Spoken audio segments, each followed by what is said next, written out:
This is the Straits of Florida. The Straits of Florida actually connect the Gulf to the Atlantic Ocean. That unique feature keeps this island cooler, believe it or not, all year long, since we're a small landmass, completely surrounded with a strong current. Here's another Civil War era fort. This is East Martello.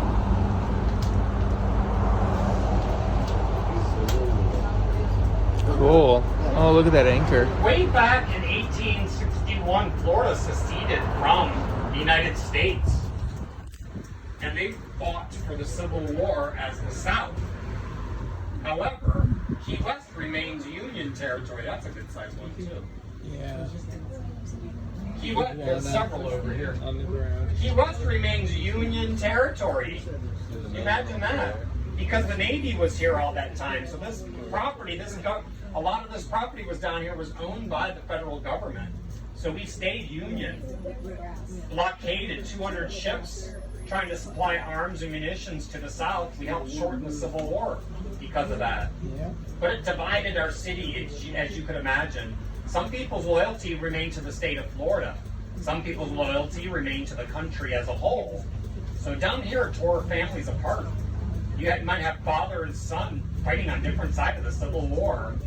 Plus, if you wanted to fight for the South, in Key West, you had to travel north.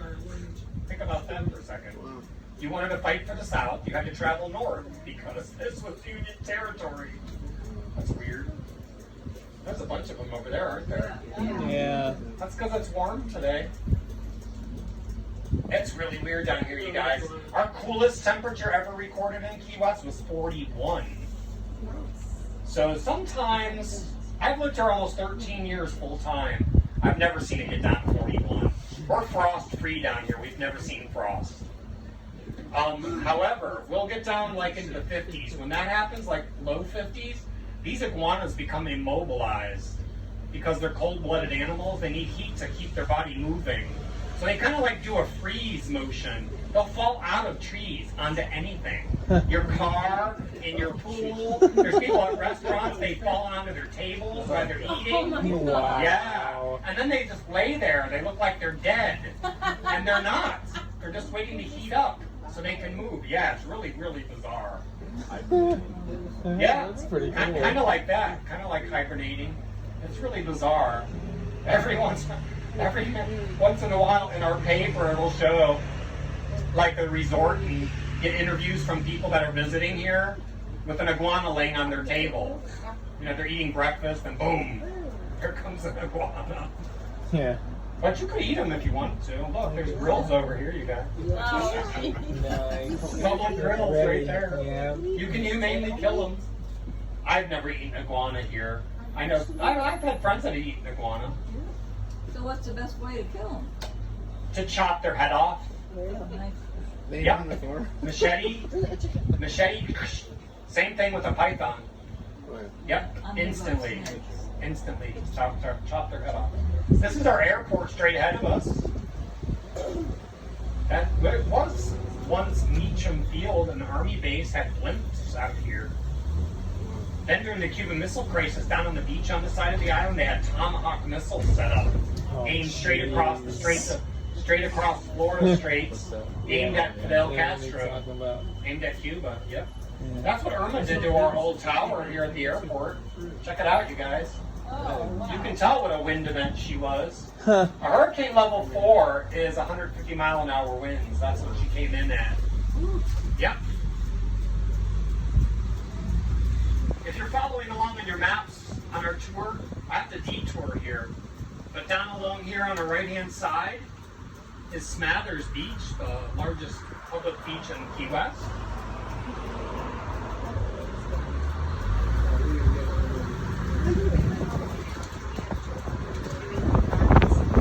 Oh, it's pretty out here, isn't it? Yeah.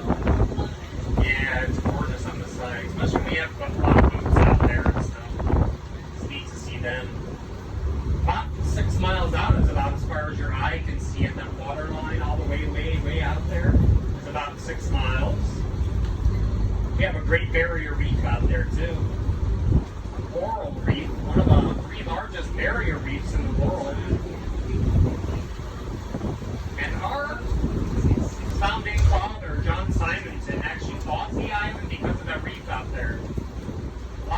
back in that day would wreck on that reef. He would have established a salvaging industry for those wrecks when they would occur, because there were a lot of them. They knew that because they were already wrecking and salvaging out of Cuba and out of the Bahamas. But once he had this opportunity, he's only 6 miles away, and that's up and down all of the Keys.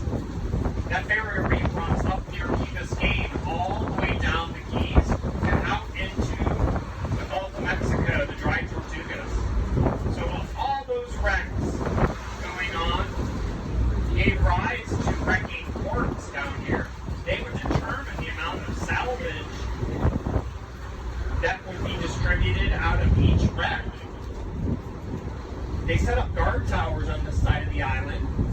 They could see out over that water line, and when they did see a wreck, they'd simply shout into town, "Wreck ashore!" From on top of the tower, that cry would go all over town.